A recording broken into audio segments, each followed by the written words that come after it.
Budapest യാത്രയിലെ part 2 വ്ലോഗിലേക്ക് ഏവർക്കും സ്വാഗതം. ഇന്ന് ഞങ്ങൾ നിൽക്കുന്നത് എവിടെയാണെന്നറിയാമോ? ബുഡാപെസ്റ്റിലെ ഏറ്റവും മനോഹരമായ വ്യൂ കിട്ടുന്ന സ്ഥലത്താണ്, ബുഡ കാസൽ സൈഡ്. കഴിഞ്ഞ വീഡിയോയിൽ നമ്മൾ പെസ്റ്റ് സൈഡ് കണ്ടിരുന്നുവല്ലോ. നല്ല സിറ്റി വൈബും തിരക്കുമൊക്കെയുള്ളൊരു സ്ഥലം. പക്ഷെ ബുഡ സൈഡ് അങ്ങനെയല്ല കേട്ടോ, പക്ക രാജകീയമാണ്. ഞങ്ങൾ ബുഡ സൈഡിലേക്ക് യാത്ര തിരിച്ചത് ഒരു ഊബർ ടാക്സിയിലാണ്. നമ്മുടെ നാട്ടിലെ പോലെ തന്നെ ഇവിടെ ഊബർ ആപ്പ് ഉപയോഗിച്ചും വളരെ ഈസിയായി ക്യാബ് ബുക്ക് ചെയ്യാം. ഊബർ പോലെ ബോൾട്ട് ആപ്പും ഇവിടെ വളരെ പ്രചാരത്തിലുണ്ട്. സിറ്റി സെൻട്രൽ നിന്നും ഇവിടെ എത്താൻ സാധാരണയായി 10 യൂറോയിൽ താഴെയാണ് ചിലവാകുന്നത്. 2 പേരോ അതിൽ കൂടുതലോ ആൾക്കാരുണ്ടെങ്കിൽ ബസ്സിനേക്കാളും ട്രാമിനേക്കാളും വളരെ സൗകര്യപ്രദമായ മാർഗം ഊബർ തന്നെയാണ്. അങ്ങനെ ഞങ്ങൾ ബുഡ കാസൽ സൈഡിലേക്ക് എത്തിയിരിക്കുകയാണ്. ഇനി ഇവിടുത്തെ കാഴ്ചകളൊക്കെ ഒന്ന് കണ്ടു നോക്കാം. ഞങ്ങളിപ്പോൾ നിൽക്കുന്നത് സാൻഡർ പാലസിന്റെ മുന്നിലാണ്. ഭാഗ്യത്തിന് ഞങ്ങൾ എത്തിയപ്പോൾ ഇവിടെ changing of the guard ceremony നടക്കുകയാണ്.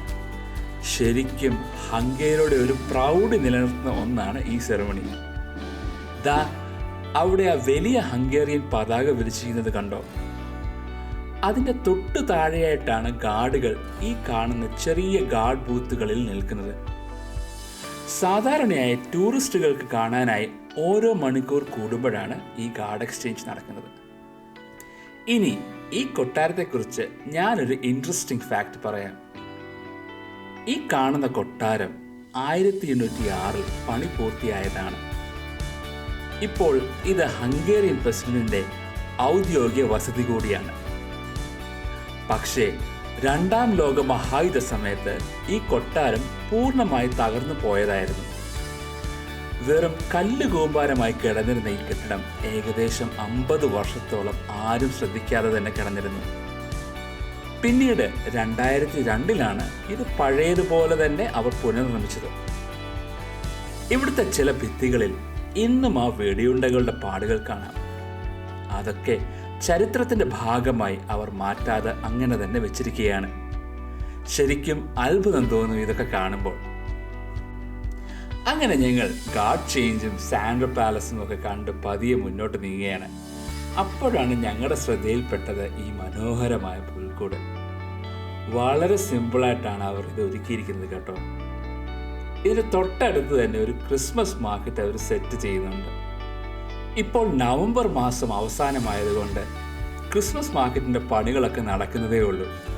പക്ഷേ ഒരുക്കങ്ങൾ കാണുമ്പോൾ തന്നെ അറിയാം ഡിസംബർ ആകുമ്പോഴേക്കും ഇവിടെ നല്ല തിരക്കായിരിക്കുമെന്ന്. അങ്ങനെ ആ ക്രിസ്മസ് മാർക്കറ്റിന്റെ ഒരുക്കങ്ങളൊക്കെ കണ്ട് ഞങ്ങൾ പതിയെ ബുഡ കാസൽ കോംപ്ലക്സിലേക്ക് നടന്നു നീങ്ങുകയാണ്.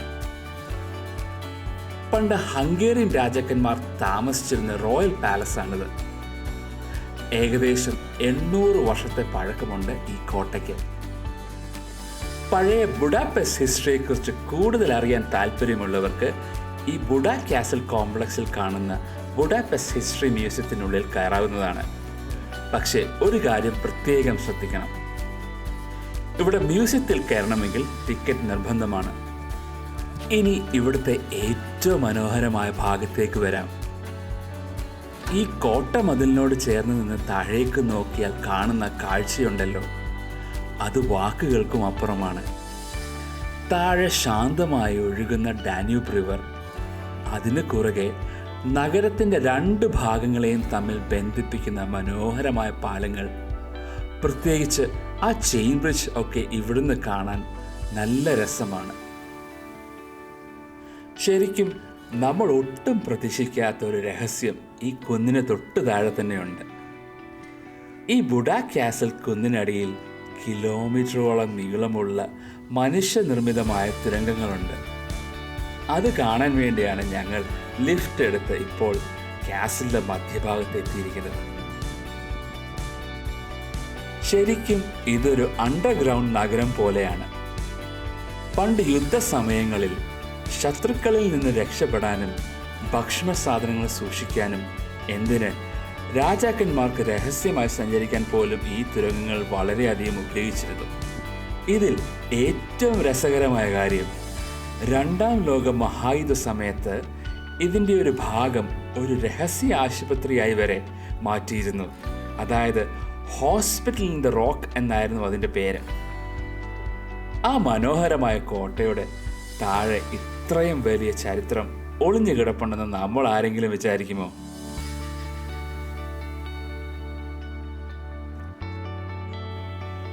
ഈ പടികൾ വഴി ഞങ്ങളിപ്പോൾ താഴെ മെയിൻ എൻട്രൻസിൽ എത്തിയിരിക്കുകയാണ്. ഇതുവഴി നമുക്ക് നേരെ മെയിൻ റോഡിലേക്കും എത്താവുന്നതാണ്. ഈ മെയിൻ എൻട്രൻസ് വിനോദസഞ്ചാരികൾക്കായി ഇവിടെ വൃത്തിയുള്ള ടോയ്ലറ്റ് സൗകര്യം ലഭ്യമാണ്. ഏകദേശം €1 ആണ് ഇതിൻ്റെ ചാർജ്. കാർഡ് വഴിയോ കോയിൻ ഉപയോഗിച്ചോ ഈ ടോയ്ലറ്റ് ഉപയോഗിക്കാവുന്നതാണ്. അങ്ങനെ ഞങ്ങൾ മെയിൻ എൻട്രൻസിൽ നിന്നും പടികൾ തിരിച്ചു കയറി വക്കേർഡ് ബസാർ എന്ന് പറയുന്ന ഈ മനോഹരമായ ഗാർഡനിൽ എത്തി നിൽക്കുകയാണ്. ഈ ഗാർഡനിൽ മനോഹരമായ പോണ്ടും ഫൗണ്ടനും കാണാവുന്നതാണ്. അതിൻ്റെ പിന്നിലായി കാണുന്ന ആ വലിയ ഗാർഡൻ ഭിത്തി കണ്ടില്ലേ? 19-ാം നൂറ്റാണ്ടിൽ കൊട്ടാരത്തിന് ഒരു പ്രവേശന കവാടമായിട്ടാണ് ഇത് പണി കഴിപ്പിച്ചത്. ഇതിൻ്റെ യഥാർത്ഥ പേര് റോയൽ ഗാർഡൻ പവലിയൻ എന്നാണ്. 2ാം ലോക മഹായുദ്ധകാലത്ത് വലിയ നാശനഷ്ടങ്ങൾ സംഭവിച്ച ഈ ഗാർഡൻ പിന്നീട് പഴയ പ്രൗഢിയോടെ പുതുക്കി പണിക്കുകയായിരുന്നു. ഈ ഗാർഡനിൽ നിന്നും നമുക്ക് നേരിട്ട് താഴെ മെയിൻ റോഡിലേക്കും എത്താവുന്നതാണ്. മെയിൻ റോഡിൽ നിന്നും കുന്നിൻ മുകളിലേക്ക് കയറാൻ ആഗ്രഹിക്കുന്നവർക്കായി ബുഡാപെസ്റ്റ് കാസിൽ ഹിൽ ഫെർണിക്കുലർ എന്ന സൗകര്യവുമുണ്ട്. രാവിലെ 8 മണി മുതൽ രാത്രി 10 മണി വരെയാണ് ഫെർണിക്കുലർ പ്രവർത്തിക്കുന്നത്. ഇതിന് റിട്ടേൺ ടിക്കറ്റ് മാത്രമേ ലഭ്യമാകൂ. ഒരാൾക്ക് ഏകദേശം €10 ആണ് നിരക്ക്. പടികൾ കയറാൻ ബുദ്ധിമുട്ടുള്ളവർക്കും മനോഹരമായ കാഴ്ചകൾ കണ്ടുകൊണ്ട് മുകളിലേക്കെത്താൻ ആഗ്രഹിക്കുന്നവർക്കും ഇതൊരു നല്ല ഓപ്ഷനാണ്. നമ്മളിപ്പോൾ എത്തിയിരിക്കുന്നത് ബുഡാപെസ്റ്റിലെ തന്നെ ഏറ്റവും ഫോട്ടോജനിക് ആയ സ്ഥലത്താണ്. ചരിത്രപ്രസിദ്ധമായ സെന്റ് മത്യാസ് ചർച്ച്. ഏകദേശം 1000 വർഷത്തെ പഴക്കമുണ്ട് ഈ പള്ളിക്ക്. ഹംഗേറിയൻ രാജാക്കന്മാരുടെ കിരീടധാരണത്തിന് സാക്ഷ്യം വഹിച്ച ഇടമാണിത്. ഉള്ളിൽ കയറി ആ രാജകീയ പ്രൗഢി കാണേണ്ടത് തന്നെയാണ്. ഏകദേശം €10 ആണ് ടിക്കറ്റിന്റെ വില. രാവിലെ 9 മണി മുതൽ വൈകുന്നേരം 5 മണി വരെയാണ് ഇവിടെ പ്രവേശനം. ഈ പള്ളിക്ക് തൊട്ടടുത്ത് തന്നെയാണ് ഫിഷർമാൻസ് ബാസ്റ്റിൻ സ്ഥിതി ചെയ്യുന്നത്. ഇവിടുത്തെ ആ വെളുത്ത നിറത്തിലുള്ള 7 ഗോപുരങ്ങൾ ശ്രദ്ധിച്ചോ? ഹംഗേറി എന്ന രാജ്യം കെട്ടിപ്പടുക്കാൻ മുൻകൈ എടുത്ത 7 പ്രധാന ഗോത്രവർഗങ്ങളെയാണ് അഥവാ മഗ്യ ട്രൈബ്സിനെയാണ് ഈ ഗോപുരങ്ങൾ സൂചിപ്പിക്കുന്നത്.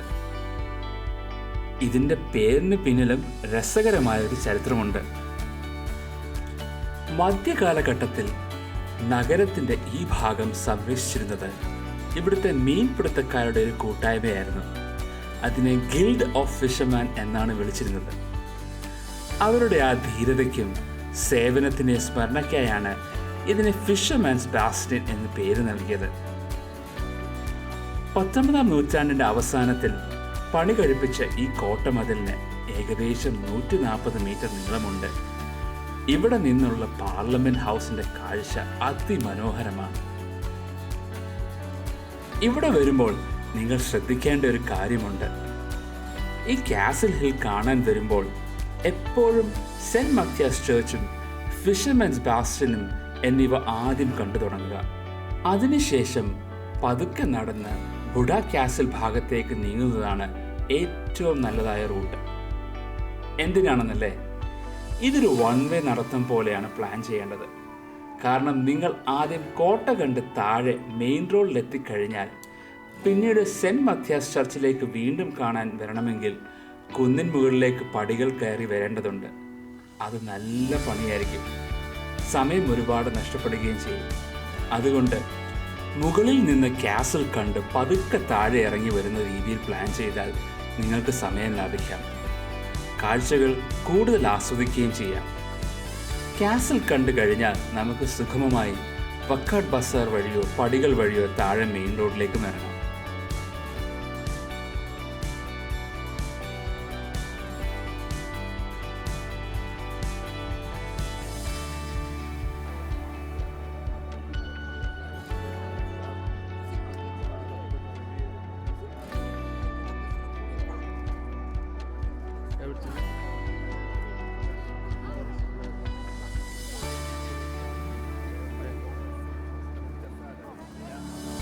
ബുഡാസൈഡിലെ കാഴ്ചകൾ കഴിഞ്ഞ് രാത്രിയായപ്പോൾ ഞങ്ങൾ എത്തിയിരിക്കുന്നത് ബുഡാപെസ്റ്റിലെ തന്നെ ഏറ്റവും പ്രധാനപ്പെട്ട ഒരിടത്താണ്. എന്താണെന്നല്ലേ? Saint Stephen's basilica. ഈ ബുഡാപെസ്റ്റിലെ തന്നെ ഏറ്റവും പൊക്കം കൂടിയ ഒരു കെട്ടിടങ്ങളിലൊന്നാണ് ഈ സെൻറ്റ് സ്റ്റീഫൻസ് ബസിലിക്ക. ശരിക്കും പറഞ്ഞാൽ രാത്രി സമയത്താണ് ഇവിടെ കാണാൻ ഏറ്റവും ഭംഗി. കാരണം ഈ പള്ളിക്ക് ചുറ്റുമുള്ള ആ ലൈറ്റുകളും പിന്നെ ഈ നവംബർ മാസത്തെ ക്രിസ്മസ് മാർക്കറ്റ് വൈബും ഒക്കെ കൂടി ചേരുമ്പോൾ അതൊരു പ്രത്യേക ഫീൽ തന്നെയാണ്. നല്ല തിരക്കാണ് ഇവിടെ. എല്ലായിടത്തും ഒരു ആഘോഷത്തിൻ്റെ ഫീലുണ്ട്. പള്ളിയുടെ പുറം കാഴ്ച പോലെ തന്നെ അതിമനോഹരമാണ് പള്ളിയുടെ ഉള്ളിലെ ദൃശ്യങ്ങളും. നമുക്കൊന്ന് കണ്ടു നോക്കിയാലോ?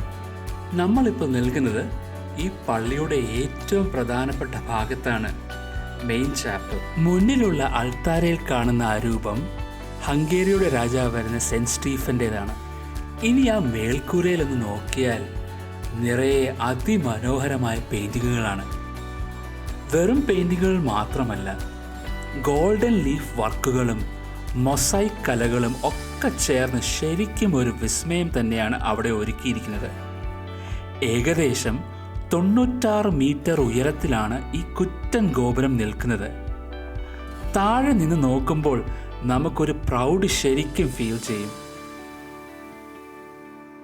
ഇത്രയും ഉയരത്തിൽ ഈ മനോഹരമായ കലാരൂപങ്ങൾ എങ്ങനെ ചെയ്തു വെച്ചു എന്നത് ശരിക്കും അത്ഭുതപ്പെടുത്തുന്ന ഒരു കാര്യമാണ്. ഞങ്ങൾ സെൻറ്റ് സ്റ്റീഫൻസ് ബസിലിക്കയുടെ ഉള്ളിലെ കാഴ്ചകളെല്ലാം കണ്ട് പുറത്തിറങ്ങിയപ്പോൾ കണ്ടത് വലിയൊരു ജനക്കൂട്ടത്തെയാണ്.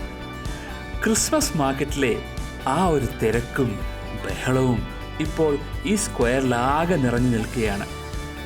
ഈ വലിയ ശബ്ദകോലാഹലങ്ങൾക്കിടയിലും എല്ലാവരും ഒരേ ആവേശത്തോടെ ഒരു പ്രത്യേക ലക്ഷ്യത്തേക്ക് നീങ്ങുകയാണ്. ബസിലിക്കയുടെ ഭിത്തിയിൽ തെളിയാൻ പോകുന്ന ആ 3D വിഷ്വൽ പ്രൊജക്ട് മാപ്പിംഗ് അത്ഭുത കാഴ്ചയ്ക്ക് വേണ്ടിയാണ് ഈ കാത്തുനിൽപ്പ്. ചുറ്റും നോക്കിയാൽ കാണാം ആ കൗണ്ട് ഡൗണിനായുള്ള എല്ലാവരുടെയും ആ കാത്തിരിപ്പ്. ആ നിമിഷം വന്നെത്തിക്കഴിഞ്ഞു. ബുഡാപെസ്റ്റിൻ്റെ ഹൃദയഭാഗത്തു നിന്ന് ചരിത്രവും സാങ്കേതിക വിദ്യയും ഒന്നിക്കുന്ന ആ വിസ്മയം തുടങ്ങുകയാണ്. നമുക്ക് ആ കാഴ്ചകളിലേക്കൊന്ന് കണ്ണോടിക്കാം.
ബുഡാപെസ്റ്റിലെ ഞങ്ങളുടെ വിശേഷങ്ങൾ ഇവിടെ തീരുകയാണ്. Buda castle, saint Matthias church, Fisherman's bastion, saint Stephen's basilica, അതുപോലെ ഈ ലൈറ്റ് ഷോയും ഒക്കെ നിങ്ങൾക്ക് ഏറെ ഇഷ്ടപ്പെട്ടു എന്ന് കരുതുന്നു. വീഡിയോ ഇഷ്ടപ്പെട്ടാൽ ലൈക്ക് ചെയ്യാനും ഷെയർ ചെയ്യാനും സബ്സ്ക്രൈബ് ചെയ്യാനും മറക്കരുത്. പുതിയൊരു യാത്രാവിശേഷവുമായി നമുക്ക് വീണ്ടും കാണാം. ബൈ.